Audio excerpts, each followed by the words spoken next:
नमस्कार दोस्तों, economic times के इस आर्टिकल को देखिए। इस आर्टिकल के हिसाब से इंडिया में कुल 212 मिलियन पीपल डायबिटीज़ के शिकार हैं। ये आंकड़ा वर्ल्ड की 26% पॉपुलेशन को कवर करता है।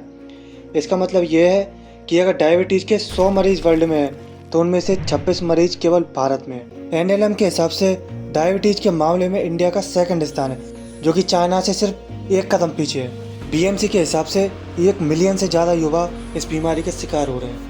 तो आज की वीडियो में इसी टॉपिक के बारे में बात करेंगे कि डायबिटीज़ क्या है और इतनी रफ्तार से वो इंडिया में क्यों फैल रहा है। और आखिर में हम जानेंगे कि ऐसे कौन से रास्ते हैं कि जिनसे हम डायबिटीज़ होने से रोक सकते हैं।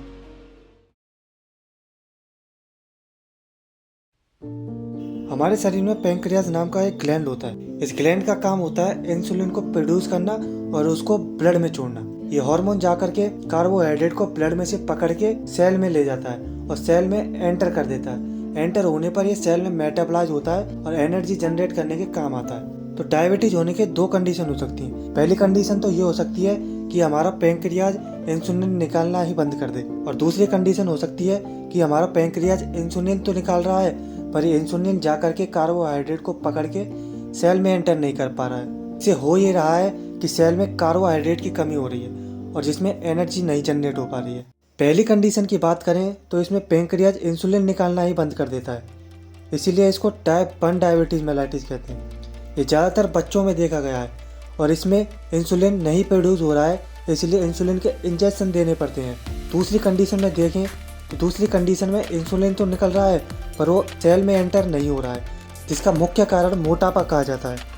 मोटापे से सेल के रिसेप्टर कमज़ोर हो जाते हैं तो इंसुलिन को एंटर नहीं करने देते। यह कंडीशन ज़्यादातर अडल्ट्स में देखी जाती है और इसमें इंसुलिन के इंजेक्शन लगाने की कोई आवश्यकता नहीं होती है, क्योंकि यह ज़्यादातर दवाइयों से ठीक हो जाती है। पर सवाल यह है कि डायबिटीज़ इतनी तेज़ी से क्यों फैल रहा है। इसका मुख्य कारण ये है कि शुरुआती स्टेज में इस डायबिटीज़ का पता नहीं लग पाता है। ज़्यादातर लोग सोचते हैं कि ये तो आम सिम्टम्स हैं और खुद ब खुद ठीक हो जाएंगे। धीरे धीरे शुगर की मात्रा ब्लड में बढ़ने लगती है और ये इतनी बढ़ जाती है कि इससे किडनी पर लोड आने लगता है। जब किडनी पर लोड आता है तो किडनी ग्लूकोज को यूरिन में निकालने लगती है, और जब यूरिन में ग्लूकोज निकलता है तो उसके साथ साथ वाटर भी निकलता है। और अगर आदमी में पानी निकलेगा तो उसमें पानी की कमी होगी, और जितनी पानी की कमी होगी उतनी ही उसको प्यास लगेगी। तो इससे एक साइकिल बन जाती है कि आदमी को जितनी प्यास लगेगी वो उतना पानी पिएगा, और जितना पानी पिएगा उतना उसको टॉयलेट आएगा। अगला सवाल यह है कि बॉडी में जब शुगर बढ़ता है तो आदमी का वजन क्यों घटने लगता है, जबकि उसका वजन तो बढ़ना चाहिए। तो इसका सीधा सा आंसर ये है, शुगर तो बढ़ रहा है ब्लड में लेकिन वो सेल के अंदर एंटर नहीं हो पा रहा है, और जो सेल के अंदर जब एंटर ही नहीं हो पा रहा है तो सेल को एनर्जी नहीं मिलती है, जिसके कारण वो धीरे धीरे कमज़ोर पड़ने लगता है। और इसी वजह से इन पेशेंटों में भूख अधिक लगती है। ये तीनों सिम्टम्स डायबिटीज़ के क्लासिकल साइन हैं।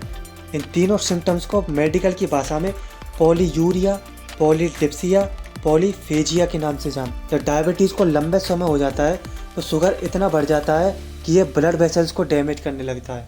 उदाहरण के लिए आँख के पर्दे में छोटी छोटी कैपिलरीज में ये रप्चरेशन कर देता है। ये रप्चरेशन और ब्लीडिंग इतनी छोटी होती हैं कि शुरुआत में तो इनका पता नहीं लगता है, पर धीरे धीरे ये आँख के पर्दे को इतना ख़राब कर देती हैं कि आदमी को दिखना भी बंद हो जाता है। और इस बढ़े हुए शुगर के कारण ये ब्लड वेसल्स को इतना डैमेज कर जाता है कि ये न्यूरॉन्स तक को सही से न्यूट्रिएंट्स नहीं भेज पाता है। इसके कारण न्यूरॉन सही से काम नहीं कर पाते हैं। न्यूरॉन्स का काम होता है सेंसेशन को लेके आना। अगर ये न्यूरॉन्स सही से काम नहीं करेंगे तो पेशेंट में सूनापन आ जाएगा, और अगर उसको कोई भी चोट लगती है तो वो चोट धीरे धीरे बड़ी होने लग जाएगी, और बढ़े हुए शुगर के कारण उस चोट में इन्फेक्शन की संभावना ज़्यादा बढ़ जाएगी। तो अगर आपको इनमें से कोई भी सिम्टम्स दिखे तो तुरंत सतर्क हो जाइए और अपना शुगर लेवल ज़रूर नापिए, क्योंकि आप इस बीमारी के कारण अपनी आंखें गंवा सकते हैं, अपनी किडनी गंवा सकते हैं, यहाँ तक कि अपना पैर भी गंवा सकते हैं। अगर आपको ये वीडियो थोड़ी सी भी इन्फॉर्मेटिव लगी है तो कृपया लाइक बटन को दबा के चैनल को सब्सक्राइब कर लीजिए।